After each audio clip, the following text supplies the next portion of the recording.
नमस्कार. आज मी पुण्याच्या महिला व बाल विकास विभागाच्या मुख्य कार्यालयास भेट द्यायला आले.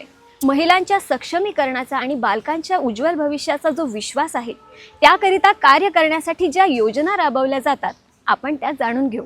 आपला समाज हुंडामुक्त असेल तरच आनंदी राहील. त्यासाठी प्रत्येक तालुक्यात हुंडामुक्त अधिकाऱ्याची नियुक्ती केली आहे. अत्याचार झाल्यास ताबडतोब मदतीसाठी 181 हा हेल्पलाईन नंबर आहे. कौटुंबिक वादात सापडलेल्या महिलांच्या समस्या महिला समुपदेशन आणि कौटुंबिक सल्ला केंद्राद्वारे सोडवल्या जातात. स्वप्न पूर्ण करण्यासाठी काम करणाऱ्या सखींना सुरक्षित आणि परवडणाऱ्या सखी निवास येथे आधार मिळतो. हिंसाचाराला आळा घालण्यासाठी प्रत्येक तालुक्यात संरक्षण अधिकारी व सेवा पुरवठादार तुमच्या हक्कांसाठी अहोरात्र कार्यरत आहेत. शक्ती सदन योजनेअंतर्गत महिलांना कौशल्य प्रशिक्षण दिले जाते. नव्या आयुष्याची सुरुवात करण्यासाठी शक्ती सदनाचा आधार मिळतो. शासनातर्फे महिलांसाठी अनेक महत्त्वाच्या योजना आहेत. हक्काची जागा आहे. आता या योजनांचा लाभ घेण्यासाठी महिला सक्षमीकरणाचा धागा अजून मजबूत करण्यासाठी महिला व बाल विकास कार्यालयाशी नक्की संपर्क करा.